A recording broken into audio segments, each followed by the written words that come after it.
오늘 본문 2절은 야곱의 족보는 이러하니라 이 말씀으로 시작을 하고 있습니다. 지금까지 우리가 야곱의 생애에 대해서 쭉 살펴봤습니다.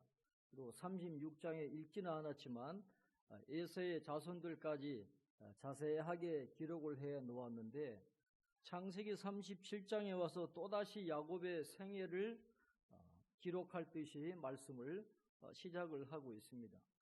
그런데 자세히 보면 더 이상 야곱의 생애가 아니라 야곱의 아들들의 생애이고 특히 요셉이 그 중심 인물로 등장하고 있음을 보게 됩니다. 그렇다면 왜 성경 기자는 요셉의 생애가 이러하니라 라고 하지 않고 야곱의 족보는 이러하니라 이 용어를 가지고 이 말씀을 시작하고 있는 것일까요? 성경 기자가 이제부터 다루고 싶어 하는 것은 한 개인으로서의 야곱의 생애가 아니라 한 나라로서의 이스라엘의 역사이기 때문에 그렇습니다. 그렇다면 왜 아예 이스라엘의 역사가 이러하니라 그렇게 시작하면 될 텐데 왜 야곱이라고 굳이 표현했을까요? 하나님께서 야곱을 새로운 이름으로 이스라엘로 불러주셨지만은 그러나 아직도 그들은 죄성이 가득하다라는 거예요. 하나님의 백성답게 그 죄 문제를 해결하지 못했던 죄에서 구원받아야 될 그런 사람들이었기 때문에 새 이름이 아니라 옛 이름으로 야곱의 족보는 이러하니라 그 말씀으로 시작하고 있는 것입니다. 그래서 창세기 37장부터는 한 개인으로서의 야곱이나 개인으로서의 요셉이 아니라 한 민족이요 나라로서의 이스라엘이 어떻게 죄에서 구원을 받아서 영광스러운 하나님의 백성으로 변해가고 있는가 하는 그 과정을 기록하고 있다 하는 것을 여러분 기억하실 필요가 있습니다. 이스라엘의 역사는 야곱의 사랑을 받는 한 아들의 이야기로부터 시작을 합니다. 오늘 본문은 야곱이 그토록 사랑했던 아들 요셉이 하나님이 주신 꿈 때문에 배다른 형제들에게 미움을 받아 거의 죽을 뻔했다가 애굽에 종으로 팔려가게 되는 이유에 대해서 우리에게 가르쳐 주고 있습니다. 요셉을 편애하는 아버지 야곱의 사랑이 나옵니다. 그 요셉을 미워하는 형들의 요셉에 대한 증오가 나와요. 앞으로 창세기 37장부터 50장까지 계속 대조적으로 나오는 게 이 사랑과 증오예요. 그래서 마지막 창세기 50장까지 이 말씀을 이해하는데 아주 중요한 모티프가 이 사랑과 증오다 하는 것을 기억할 필요가 있습니다. 자, 1절부터 오늘 4절까지 말씀해 보면 두 가지 문제가 야곱의 아들들에게서 발생하게 됩니다. 첫째는 요셉이 자기의 배다른 형들 곧 빌하와 실바의 소생들과 양을 치면서 그들의 잘못을 아버지에게 고해 바쳤다 그렇게 이야기했습니다.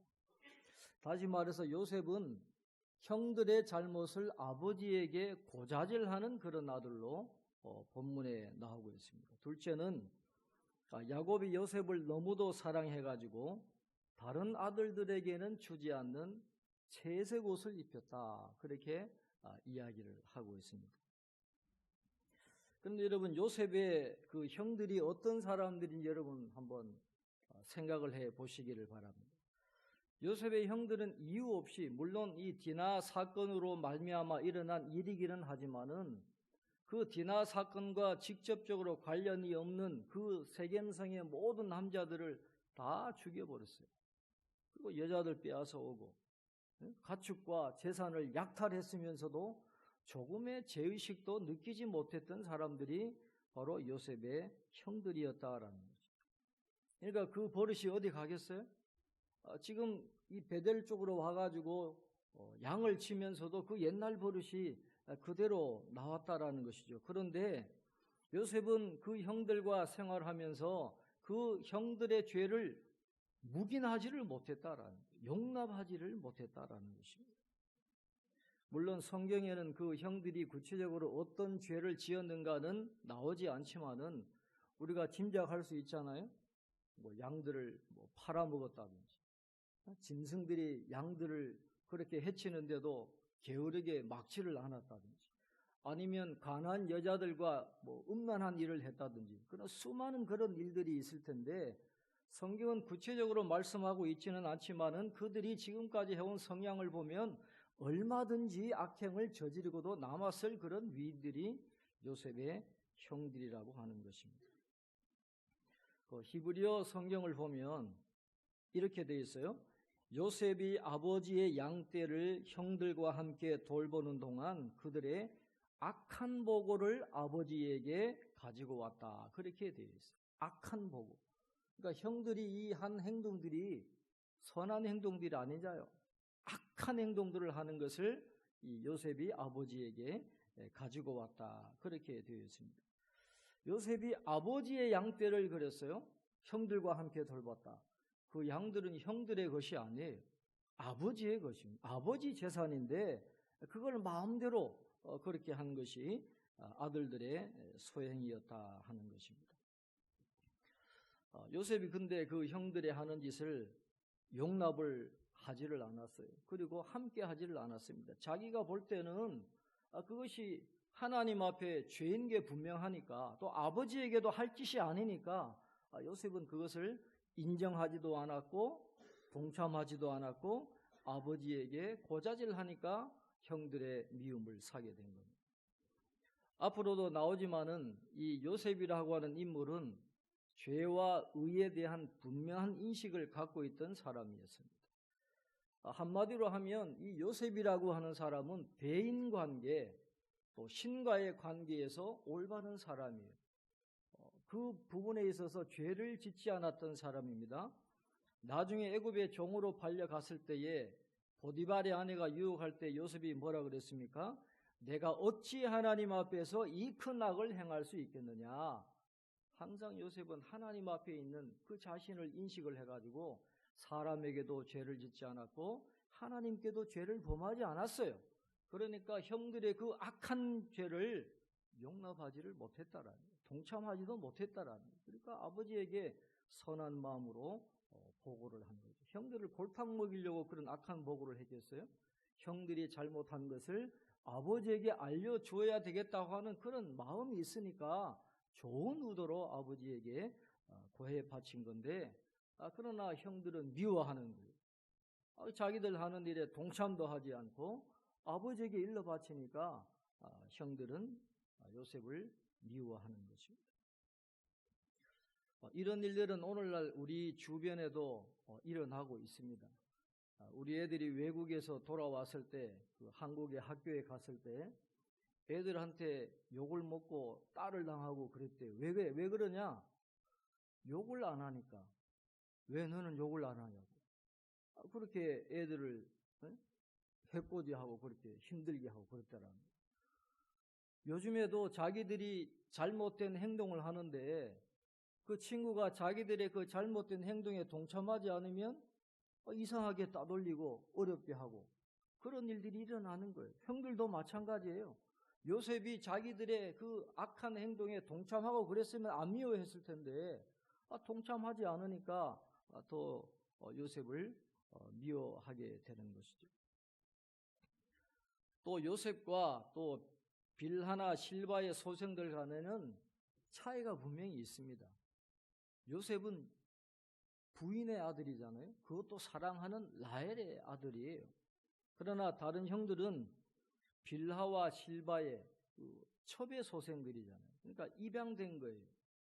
야곱의 아들로 입양된 그런 존재들이기 때문에 물론 야곱의 아들인 것들은 맞지만은 그러나 야곱이 느끼는 그 애정의 경중은 분명히 있다라는 것이죠. 내가 사랑하는 아내 라헬의 아들하고 첩의 소생들하고 본인이 느꼈을 때 사랑하는 마음이 다를 수가 있다라고 하는 것이죠. 그때 요셉의 나이가 17세라 오늘 성경은 말씀하잖아요. 요셉이 17세였으면 야곱이 108세예요. 이삭은 168세, 베냐민은 갓 1살 된 젖먹이였을 때 일어났던 그런 일입니다. 그러니까 늙음하게 이 사랑하는 라헬이 늦게 난 아들이니까 이 요셉이 얼마나 이뻤겠어요. 베냐민 아가까지 뭐 젖먹이니까. 그러니까 요셉에게 채색 옷도 입혀주고 극진하게 사랑하는 그런 모습이 나오고 있는 것이죠.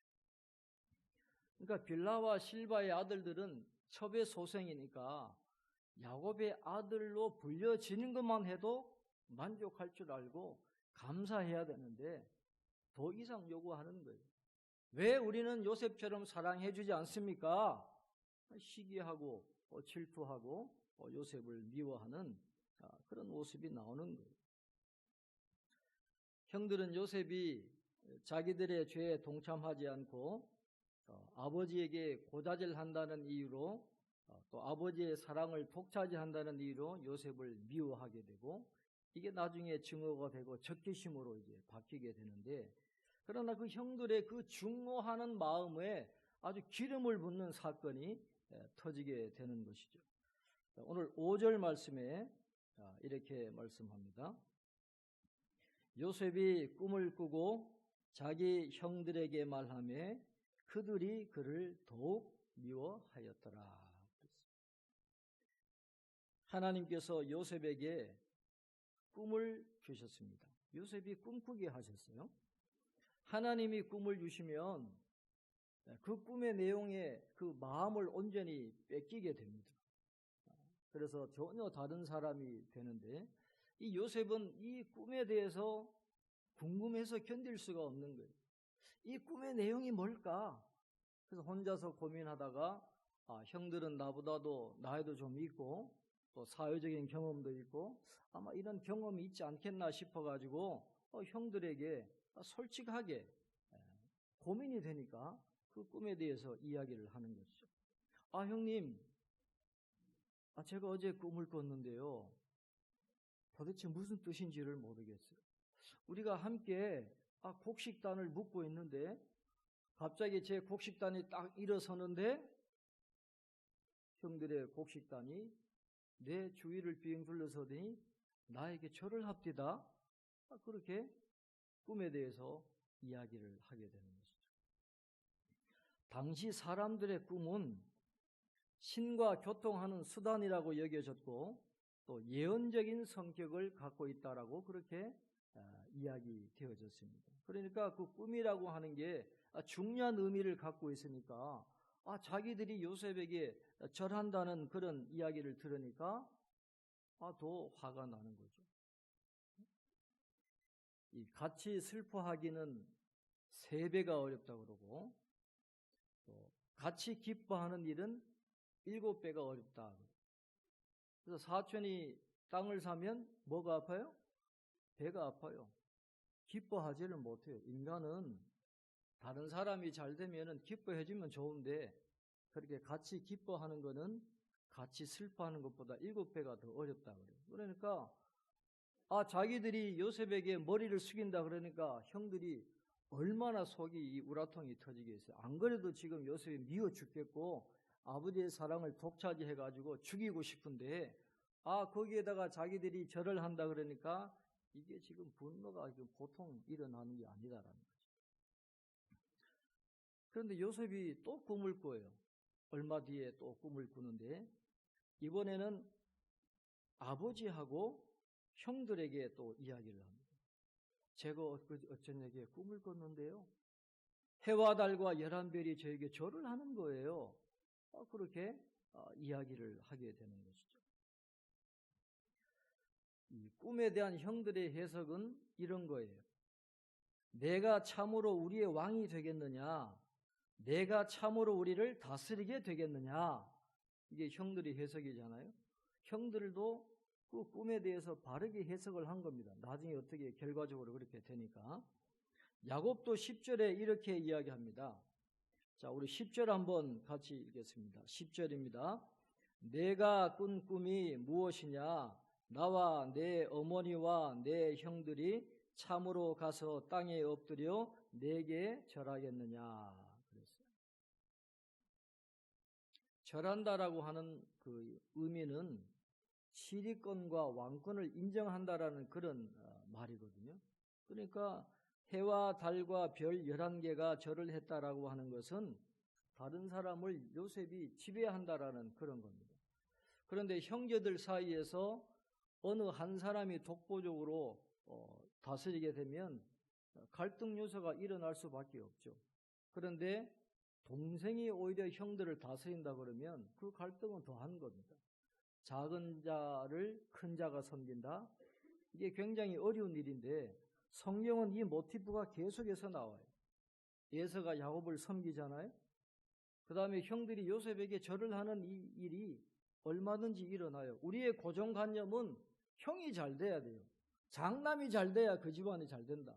장자가 복을 받아야 된다. 그게 동양적인 그런 사고방식인데 하나님은 그렇게 역사하지 않아요. 하나님은 우리의 고정관념을 깨워버리십니다.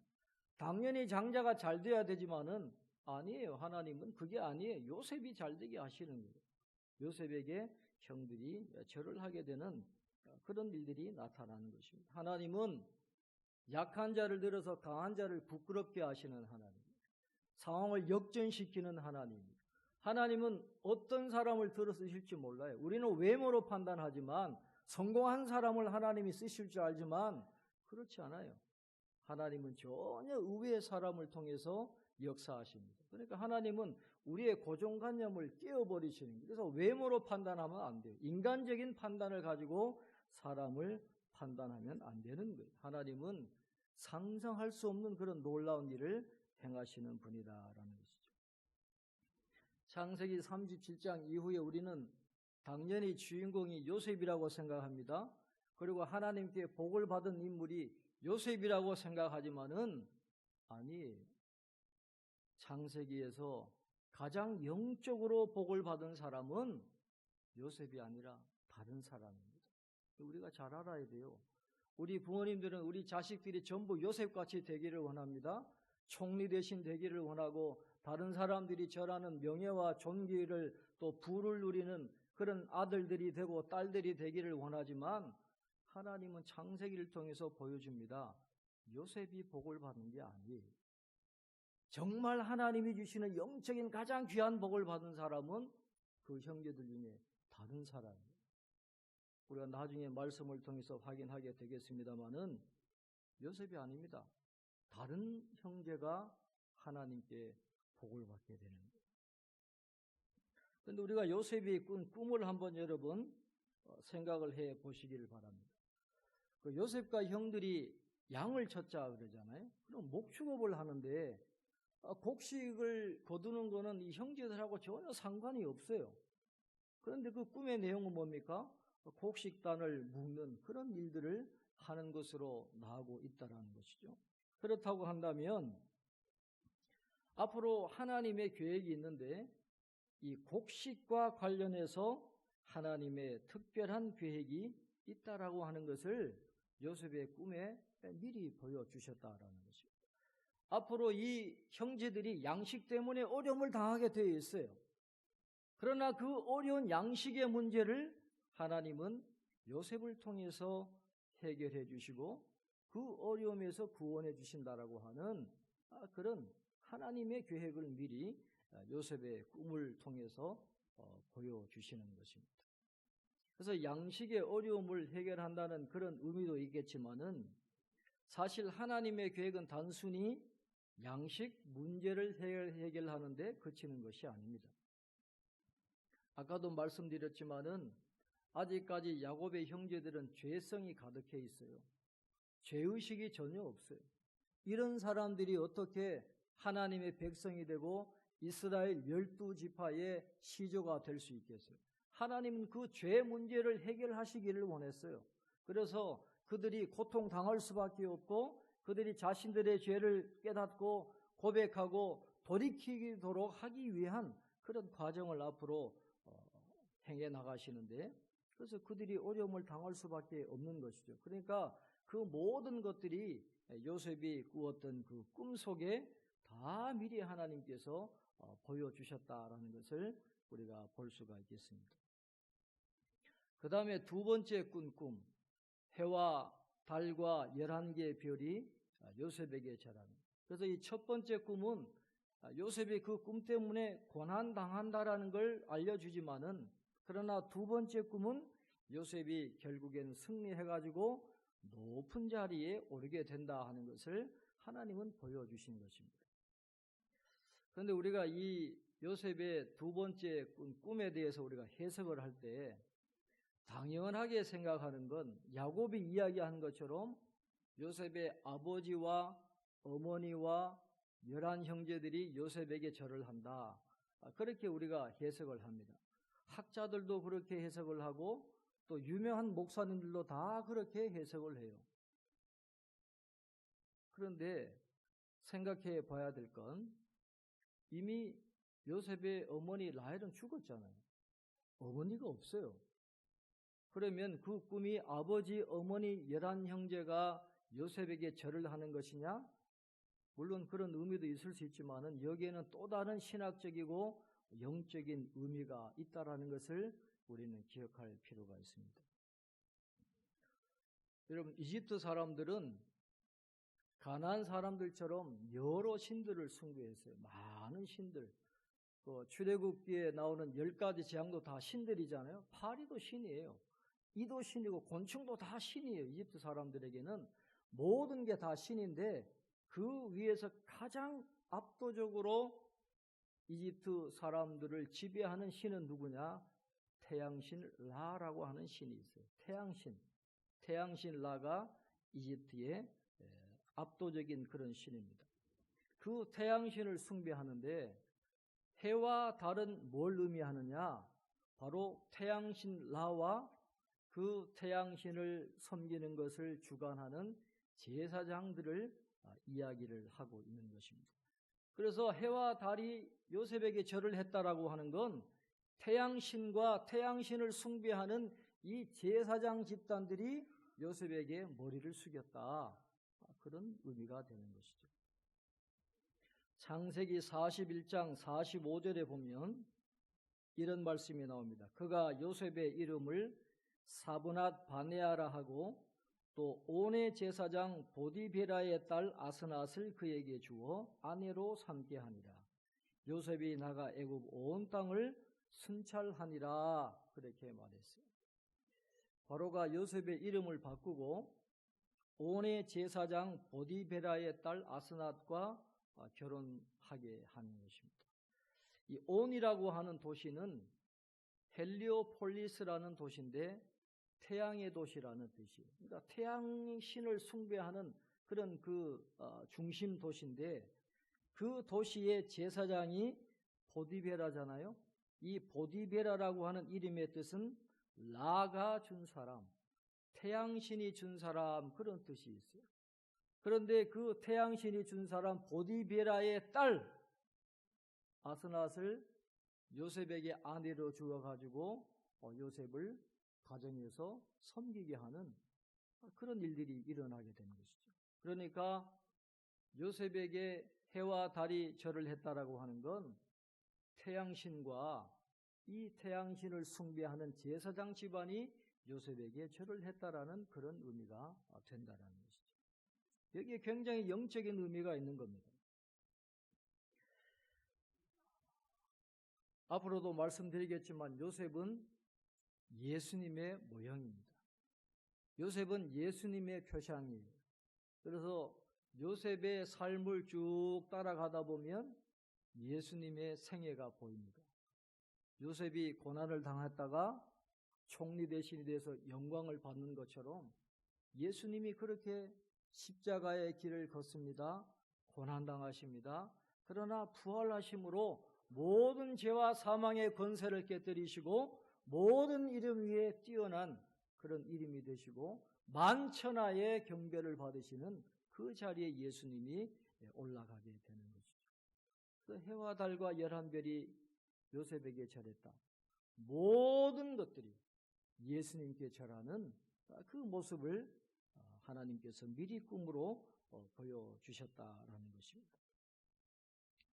이 요셉이 꾸는 이 이상한 꿈들은 고향에서는 그를 고통으로 몰고 가지만은, 그러나 애굽에 가면 그 꿈 때문에 그가 구원을 받고 잘 되는 그런 일들이 일어나잖아요. 그러니까 하나님은 이 요셉의 꿈을 통해서 앞으로 이스라엘 백성들이 행하실 모든 일을 다 보여주시고 요셉의 생애 속에 내가 너와 함께하고 있다. 이 큰 계획으로 너를 붙들어주고 있다. 염려하지 말아라고 하는 그런 사인을 계속해서 주고 계신다라는 것이죠. 그러니까 요셉과 이스라엘 그 형제들에게는 하나님의 그 손길이 늘 함께하고 계셨어요. 비록 그들이 아직까지 죄성을 갖고 있고 하나님 말씀에 순종하지 못하는 그런 연약함이 있지만은 아직까지 못된 염소같이 목자를 따르지 않는 그런 성질이 우리에게 있지만은 그러나 하나님의 사랑, 하나님의 계획, 하나님의 섭리가 그들과 함께하고 계셨다라는 것입니다. 그래서 그들에게 닥쳐온 모든 고난은 의미 없는 고난이 아니에요. 다 하나님의 계획 속에 이루어지는 그런 고난이었기 때문에 우리가 꼭 기억할 것은 믿음의 사람들에게 오는 고난은 변장된 축복이라는 걸 우리가 알아야 돼요. 고난은 변장된 축복이에요. 우리가 하나님의 뜻을 알고 그 고난을 믿음으로 잘 극복해 나가면 더 놀라운 하나님의 축복이 우리에게 일어나게 된다는 것이죠. 요셉과 함께 하시고 이스라엘 그 11 형제들을 하나님의 섭리로 이끌어 가신 그 하나님의 그 사랑의 손길이 오늘 저와 여러분과 함께하고 계신다라는 것을 우리가 꼭 기억하면서 하나님이 우리의 삶을 이끌어 가시기 때문에 우리는 염려할 필요가 없어요. 담대하게 믿음으로 하나님 인도하신 대로 따라가게 되면 야곱의 아들들이 이스라엘의 12지파의 그 시조가 되는 그런 놀라운 은혜를 받은 것처럼 저와 여러분에게도 하나님이 예비하신 그런 은총이 충만하게 되실 줄로 믿습니다. 기도하겠습니다. 하나님 아버지, 은혜와 사랑을 감사합니다. 오늘 거룩한 주일 하나님께 예배 드리게 하시고 말씀을 듣게 하시니 감사합니다. 이제 요셉을 통해서 하나님께서 이스라엘 백성들을 세우시는, 이제 한 민족으로 세우시는 놀라운 일을 행하심을 오늘 말씀을 통해서 깨닫게 해 주심을 감사합니다. 하나님의 크신 뜻과 계획이 있었기에 요셉이 당하는 그 고난도 다 의미가 있고 변장된 축복임을 우리가 다시 한번 깨닫게 됩니다. 하나님 아버지, 그 은혜와 사랑의 손길이 우리와 함께하고 있음을 늘 기억할 수 있도록 도와주셔서 우리가 담대한 믿음으로 나아가게 도와주시고 우리가 고난 가운데서도 승리하며 하나님의 손길을 경험하는 저희들 다 될 수 있도록 축복해 주시옵소서. 우리는 아직도 부족한 점이 많이 있습니다. 하나님 은혜와 사랑으로 충만하게 하시고 우리가 모든 고난을 잘 극복하고 하나님께 영광 돌려드리는 저희들의 삶이 될 수 있도록 인도하여 주옵소서. 함께 하실 줄 믿고 예수님의 이름으로 기도하옵나이다. 아멘.